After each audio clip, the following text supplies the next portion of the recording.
The Score, sponsored by Carpetland and Menards.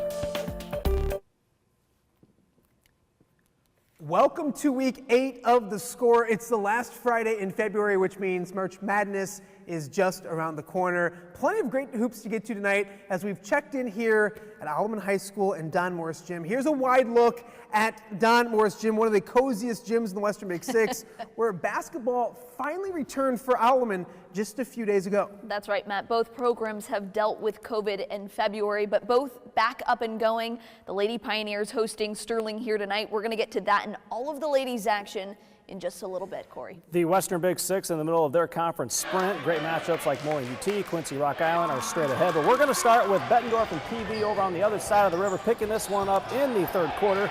Great pass to Tynan Nukima on the back door for the layup, and the Bulldogs have a 4-point lead. Then it would be Matt Mickle with a nice little turnaround jumper along the baseline to cut the lead to 16-12. Before the quarter ends, it's Jacob Townsend working in the post. The pass would go over the top.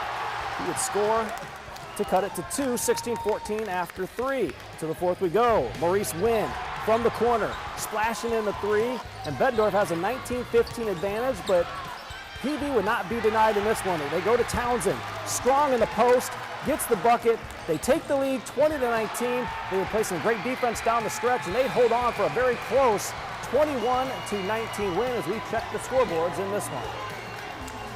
They took the air out of the ball and had great possessions and made us guard for 2 or 3 minutes at a time. And then they sped us up offensively a little bit. We got out of rhythm, and a lot of credit to them and their program. Anytime you're playing a program like that 3 times in a season, it's going to come down to the last possession. So we're happy to be on top. Postseason, you never know what you're going to get. Bettendorf guarded us really well. They were slowed the ball down in offense, gave us very few possessions, but we want to be on the defensive end at the end of the game. Got 2 stops at the end, and we closed it out. Elsewhere in 4A, Davenport North on the road at Iowa City Liberty. North looking good here. Second quarter, it's Makai Jacobs spotting up, knocking down the 3.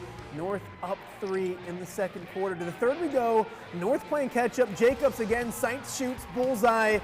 North back within 2. A couple trips later, it's KJ Lamont, the freshman, having a fantastic season. He goes in amongst the traffic for the hoop and the harm. North up by 1, but Liberty would answer. Ethan O'Donnell will knock down this big jumper.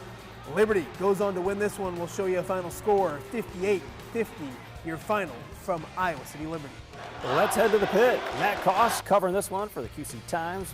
Muscatine, North Scott battling in sub-state semifinals, and it's the visitors getting the friendly roll. Josh Diekman with the baseline jumper, and the Muskies up 4-3.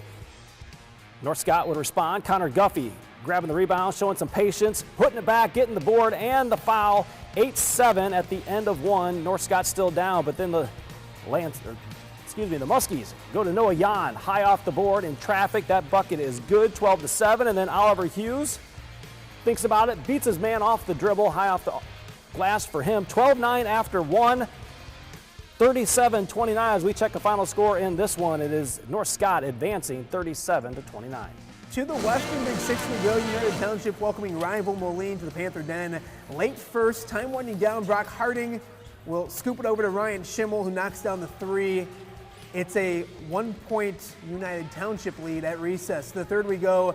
It's Harding again, this time finding Michael Galvin with the pretty dish. Moline grabs a 2-point lead. United Township would fire right back. Makai Johnson with the big 3-pointer. United Township goes up 35-32. Moline answering right back. It's Schimmel again. This is a pretty move off the window and the foul. We're tied back up at 35. UT would fire back once again. Dashla Gideon going right to the rim, laying it up and in.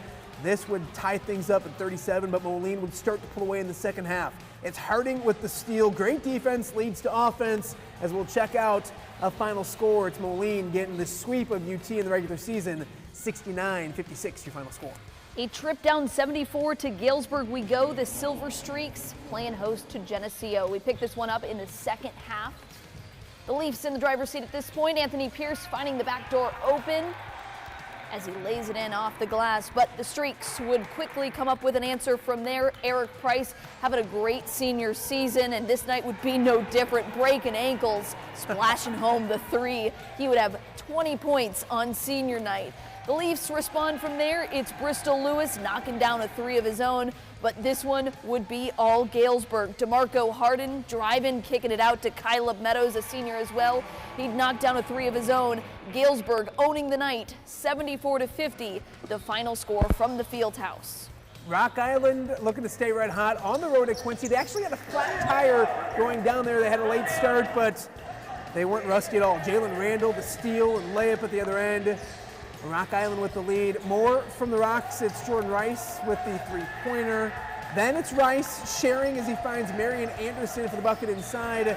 Rock Island builds the first half lead. Colton Sigel to Rice for three more.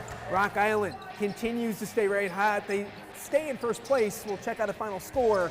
They win it by 15. After a COVID shutdown, Almond finally opening up their season. They're on the road at Sterling, and it's Scott Verstraet's coaching debut for the Pioneers. Picking it up second quarter. Sterling up 4. Noel Aponte will knock down the three. It's 25-18 a little later. Almond's Andrew Grip, the jumper, is good to make it 29-20, and then it would be Almond's Chase Stevens inbounds to Rico Bird for the lay-in to cut it to 7. Let's crash the boards and check the final score in this one. This one goes the way of the Golden Warriors, 72-42. Guys, we have everything to play for. Everything. They're undefeated, right? We need to knock them off. It's been an emotional week. Gannon and Todd tonight, okay? Play for yourselves, have fun. This is why we're here. Win or lose, we've got something to play for tonight. We know he's up there watching us, and this is where he would want us to be. Put it all on the floor tonight, guys. We were the team to beat at the beginning of the season. We're still the team to beat. We're in the driver's seat no matter what. We have a lot of things to play for tonight. When you walk off the floor, win or lose tonight, say I left it on the floor tonight, okay? Family on 3. 1, 2, 3, family. The Spartans certainly playing for a lot tonight as senior Gannon Greenman lost his dad and assistant coach Todd Greenman earlier this week. There was a moment of silence before the game to honor Todd's memory. We, of course, are sending our thoughts and prayers to that family and the team.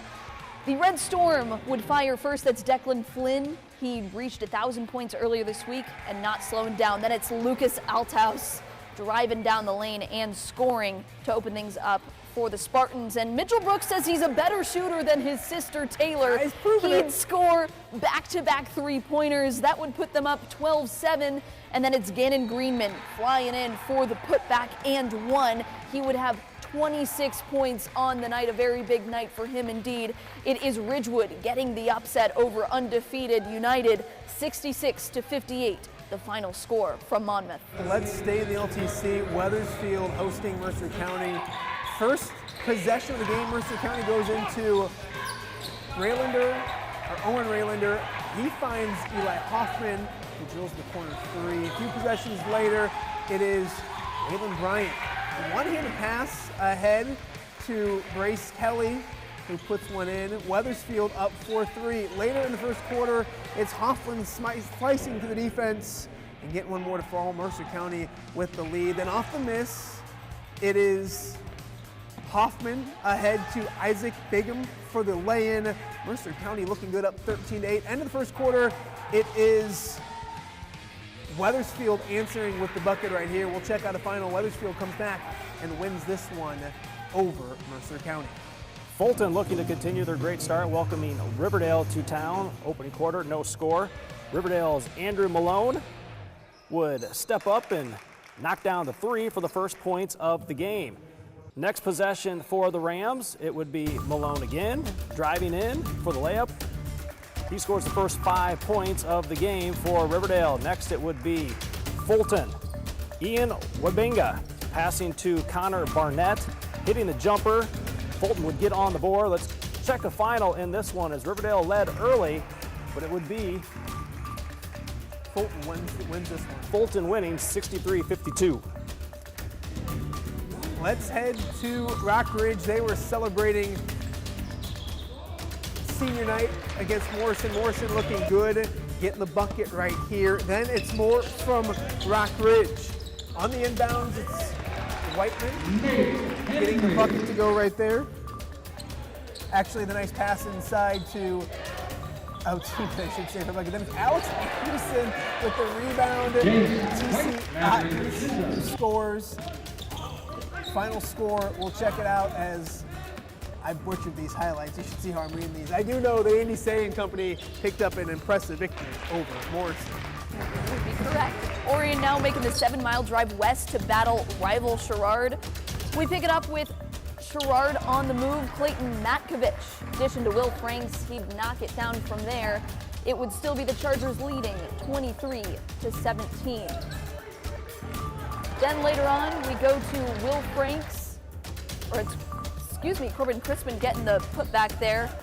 25-21 Orion. Then it is the Chargers in the driver's seat. Cade Weiss dishing to Adam Burgett, who passes back to Weiss. He knocks down the triple from there. They would be up by 7. Then it's Jarrett Thornbrook dishing to Chance Stropes, laying it up and in.